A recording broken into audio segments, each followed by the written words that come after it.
تھوڑا سا تبصرہ پوستیوں کے بارے میں بھی ہو جائے، کیا خیال ہے؟ جو ان کے اپوزٹ چل رہے ہیں ہونا چاہیے.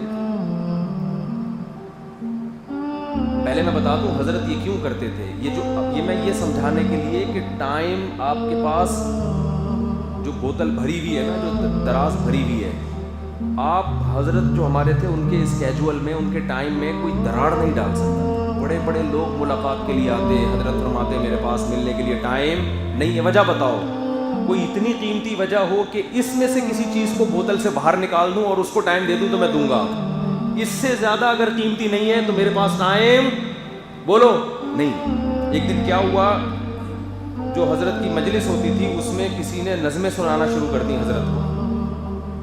نظم بڑی اچھی، توحید پر نظمیں، جہاد پر نظمیں. حضرت کو بڑا شوق تھا، بڑی اچھی آواز میں. حضرت نے 2-4 دن سنی، اس کے بعد پابندی لگا دی. فرمایا میرا جو اسکیجول ہے نا اس میں اگر یہ میں نظمیں روزانہ بیٹھ کے سنوں گا تو اس سے زیادہ قیمتی کام متاثر ہو رہے ہیں. تو پھر حضرت نے فرمایا یہ آگے پہنچ کے جنت میں انشاءاللہ یہی کام کریں گے. اگر اللہ ہمیں جنت میں، سارا دن بیٹھ کے نظمیں سنتے رہیں گے. ابھی اللہ نے ہمیں کس کے لیے پیدا کیا ہے؟ کاموں کے لیے، ان کو نمٹانا ہے. سمجھ میں نہیں آ رہی. ہمارے اساتذہ کرام کی گاڑی صبح صبح جامعۃ الرشید جاتی تھی تو نظمیں لگا دیتے تھے ڈرائیور حضرات. حضرت کو پتہ چلا، حضرت غصہ ہوئے کہ علماء صبح صبح جا رہے ہیں تو یہ آدھے گھنٹے کا روز کا ٹائم یہ نظمیں سننے میں ضائع بولو نہ کریں. اس میں تو بہت کچھ ہو سکتا ہے آدھے گھنٹے میں. یہ نہیں کہ نظمیں سننا غلط ہے، کبھی انسان سفر میں فریش ہونے کے لیے سنے، کوئی پابندی نہیں ہے. لیکن روز ہی پابندی کے ساتھ یہ کام کرنے کا مطلب ٹائم کیا ہو رہا ہے؟ آپ کی زندگی سے روز آنا 1 گھنٹہ آدھا گھنٹہ اس میں لگ رہا ہے. وہ اس سے زیادہ قیمتی کام میں لگاؤ بھائی. نظمیں سنتے رہنا آگے جا کے. وہ نظموں پہ کہہ رہے ہیں اور یہاں گانے سنے جا رہے ہیں. 2-2 گھنٹے لوگ ہینڈ فری لگا کے کیا کر رہے ہیں؟ تو یہ تو گناہ میں، چلو آدمی مباح کام کر لینا، گناہ میں تو وقت ضائع نہ کرے. یہ تو حسرت کا سبب ہے قیامت کے دن.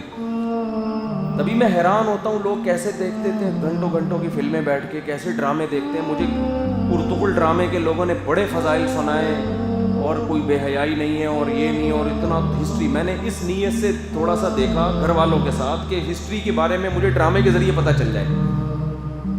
شروع میں تھوڑا سا دیکھا، میں نے کہا بھائی ہمارے پاس اتنا ٹائم، ہسٹری کتابوں سے پڑھو زیادہ اچھا ہے. کتابوں میں اوتھینٹک بھی ہوتی ہے. میں تو وہ ڈرامہ جو دیکھ رہے ہیں ان کو اس لیے منع نہیں کرتا کہ ان کو یہاں کا بول دیا پھر یہ فلمیں دیکھیں گے جا کے. کسی چرس پی رہا ہے نا، آپ کو پتہ ہے کہ اس کو چرس چھڑوائی تو یہ ہیروئن پہ آئے گا. اس کو آدمی کیا کہتا ہے؟ تو پیتا رہے. ہیروئن تو نہیں پی رہا نا. یہ تو حالات جس کو پتہ ہو وہ کہے گا ابا خوش ہے میرا بیٹا چرس پیتا ہے. بولیں گے کیسا ابا ہے؟ ابا کہے گا بھائی یہ شراب پیتا تھا، شراب چھوڑ کے کس پہ آ گیا ہے؟ چرس پہ. تو ایسا ابا خوش ہوگا کہ نہیں ہوگا؟ ایک عام آدمی حیران ہوگا یار چرس پہ کیوں خوش ہو رہا ہے. تو قوم کے حالات ایسے ہی چل رہے ہیں کہ ان کو اگر یہ ارطغرل نہیں دیکھیں گے تو یہ انڈیا کی فلمیں اور ڈرامے اور بےہودگی دیکھیں گے تو اس لیے. ورنہ لیکن ہم تو جب ارطغرل دیکھنے کے لیے بھی بیٹھے، ہم نے کہا بھائی بڑا جس کے پاس فالتو ٹائم ہو نا، سارا دن فارغ ہو، وہ یہ کام کرے. ہمارے پاس اتنا ٹائم، اس سے بہتر ہے پودے لگا لے آدمی. ہم نے تو کیاری بنائی ہے وہ اس میں پودے ہی نہیں لگ رہے اب تک.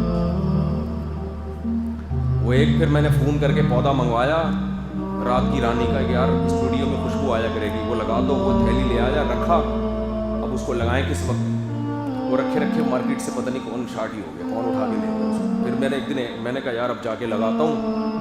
اب پودا لگانے کے لیے ٹائم تو ہے مگر پودا یہ پاکستان میں آپ کو یہ بھی سہولت ہے، کوئی بھی کسی بھی ٹائم پہ کوئی چیز مارکیٹ سے پودے نہیں چھوڑتے یار لوگ. چور پودا لے گیا، ایک طرف اتنا ویژنری ہے کہ پودا لگائے گا اور ایک طرف چوری کر رہا ہے یا بیچنے کے لیے لے گیا ہو. تو حضرت تو میں یہ عرض کر رہا تھا کہ ایسا ہو اس میں آپ کا سونے کا ٹائم، کھانے کا ٹائم، تفریح کا ٹائم بھی ہو. حضرت مفتی تقی عثمانی صاحب دامت برکاتہم کس قدر مصروف انسان ہیں، لیکن تفریح کے لیے بھی جاتے ہیں. بھی پچھلے سال گئے ہوئے تھے نا، ان کی ویڈیو آ رہی تھی، لانچ چلا رہے تھے تو لوگ ان کو دیکھ کے کہتے ہیں شیخ فالتو ٹائم بہت ہے. نا نا نا میرے بھائی، یہ بھی وہی 5,000 کا نوٹ ہے. کیونکہ زندگی میں یہ نہیں ہوگا، انسان جائے گا اسٹریس میں، پاگل ہو جائے گا. تو آپ نے کرنے سارے کام ہیں، ترتیب سے کرنے، دیکھ کے کرنے. یہ کرنے کا ہے بھی کہ نہیں ہے؟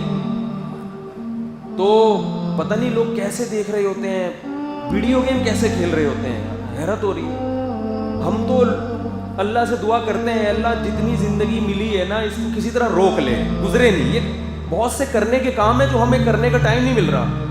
اور جب میں لوگوں کو دیکھتا ہوں پب جی کھیل رہے ہیں, ابے تو عجیب آدمی ہے یار, ہم تو بچا رہے ہیں کہ کچھ ملے ٹائم ہمیں, اور یہ کیا کر رہا ہے باقاعدہ ملے ہوئے, یعنی ایسے جیسے 5-5 ہزار کے نوٹ کی گڈیاں نکال کے پھینک رہا ہوں, دراز سے 5 ہزار کے نوٹ کی گڈیاں نکال کے ضائع کر رہا ہے. اتنا شاعر نے کہا الوقت انفس ما عنیت بحفظه واراه اسهل ما عليك يضيع. شاعر کہتا ہے دنیا میں سب سے قیمتی چیز جس کو تجھے چاہیے کہ محفوظ رکھے وہ 5,000 کا نوٹ نہیں ہے, وہ ٹائم ہے. سب چیزیں مل جاتی ہیں, وقت نہیں ملتا. اور کہتے ہیں اس سب سے قیمتی چیز کے بارے میں تجھے دیکھتا ہوں کہ تو اس کو سب سے سستا سمجھ رہا ہے. جو چیز سب سے قیمتی ہے وہ سب سے سستا. کسی بوڑھے سے کہو کہ آپ اگر یہ چاہتے ہو کہ ٹائم واپس آ جائے, جو 20 سال پہلے آپ تھے وہ دوبارہ مل جائے 20 سال آپ کو, اور 1 کروڑ روپے دو, وہ چوری کر کے دے دے گا آپ کو. کہے گا یار مجھے 20 سال کا ٹائم جو میں گزار چکا ہوں وہ واپس چاہیے. اتنی قیمتی چیز ہے کہ جو گزر گیا ٹائم انسان کو چاہیے واپس آ جائے, لیکن وہ واپس نہیں آتا. اتنی قیمتی چیز. تو یہ میں نے حالات بیان کیے ان لوگوں کے لیے, ان لوگوں کے جن کی بوتلیں بھری ہوئی ہیں پانی سے, دراز میں ہزاروں کے نوٹ ہیں, اور مزید نوٹ جب تک اس سے قیمتی نہ آئے وہ پرانے نوٹ کو نکالنے کے لیے تیار نہیں ہے.